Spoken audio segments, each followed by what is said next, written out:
नमस्कार। बातें मुलाकातें के इस एपिसोड के साथ मैं हूं मिराज नूरी। आज हम बात करेंगे बिहार लोक सेवा आयोग की विश्वसनीयता पर उठ रहे सवाल और छात्रों के अविश्वास की।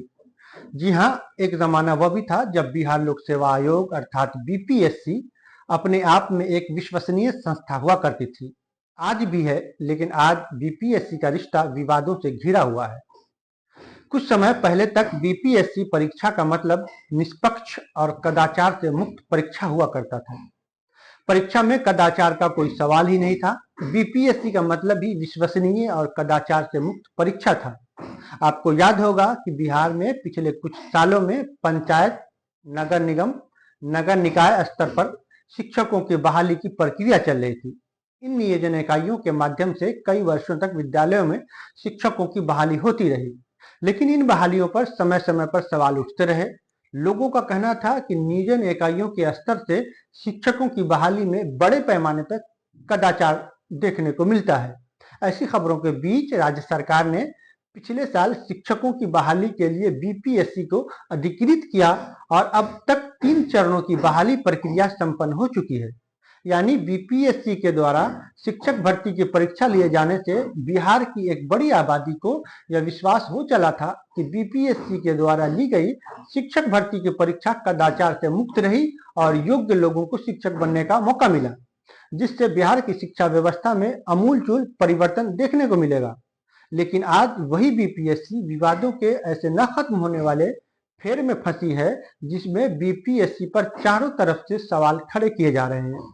जाहिर है, हजारों लाखों लोगों का भविष्य उज्जवल कर चुकी और आने वाले समय में हजारों लाखों लोगों की किस्मत का फैसला करने वाली संस्था का यूं ही विवादों में पड़ जाना कोई कम और मामूली बात नहीं है।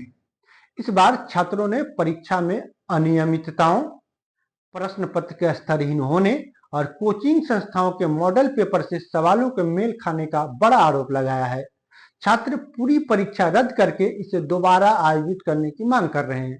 हालांकि आप जब ये वीडियो देख रहे होंगे तो मुमकिन है कि 17वीं बीपीएससी पीटी की एक सेंटर की रद्द हुई परीक्षा संपन्न हो गई होगी। यानी जिस पूरी परीक्षा को दोबारा लिए जाने की मांग पर छात्रों का आंदोलन हो रहा है, उस परीक्षा को संपन्न कराकर बीपीएससी ने संदेश दे दिया है कि वह अपनी तरफ से सही है और कदाचार से मुक्त परीक्षा हुई है। बीपीएससी के 70वें पीटी की परीक्षा में कदाचार हुआ है या नहीं, ये जांच का विषय है। और जाहिर है, बीपीएससी पर इतना बड़ा आरोप लगा है तो वो इस आरोप की सत्यता की जांच जरूर कर रही होगी। लेकिन जिस तरह के आरोप लगाए गए हैं, अगर वो सही पाए जाते हैं तो यकीनन यह बीपीएससी के माथे पर बड़ा कलंक होगा और आने वाले दिनों में बीपीएससी की साख वैसी नहीं रह जाएगी जिसके लिए वो जानी जाती है।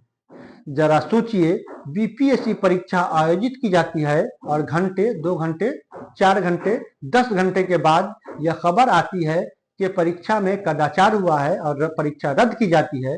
अपने घर से सैकड़ों किलोमीटर दूर जो अभ्यर्थी परीक्षा देने जाते हैं, वो अपने घर लौटे भी नहीं होते हैं कि रास्ते में उन्हें पता चलता है कि जिस परीक्षा के लिए उन्होंने लंबा संघर्ष किया, लंबी यात्रा की, महीनों कड़ी मेहनत की, वो परीक्षा अब रद्द हो गई है। ऐसे में बीपीएससी परीक्षा की तैयारी करने वाले अभ्यर्थियों का मनोबल टूटना स्वाभाविक है। जाहिर है, इन सब से आयोग की विश्वसनीयता पर सवाल तो उठता ही है और यह वो सवाल है जो बिहार के लाखों बच्चों के दिमाग में बैठ जाना किसी बड़ी त्रासदी से कम नहीं है। ऐसे में बीपीएससी मामले पर राज्य में जारी राजनीतिक गतिरोध और पक्ष विपक्ष के आरोप प्रत्यारोप के बीच यह बात जरूरी हो जाती है कि बिहार लोक सेवा आयोग जैसी विश्वसनीय संस्था की विश्वसनीयता को कोई ठेस न पहुंचे, अन्यथा बिहार लोक सेवा आयोग जैसी संस्था के कोई मायने नहीं रह जाएंगे। छात्र, नेता और सरकार सबको बिहार लोक सेवा आयोग के बारे में ईमानदारी और निष्ठा के साथ आगे बढ़ना होगा, ताकि भविष्य में बिहार लोक सेवा आयोग की विश्वसनीयता भी बहाल रहे और छात्र छात्राओं का विश्वास भी। धन्यवाद।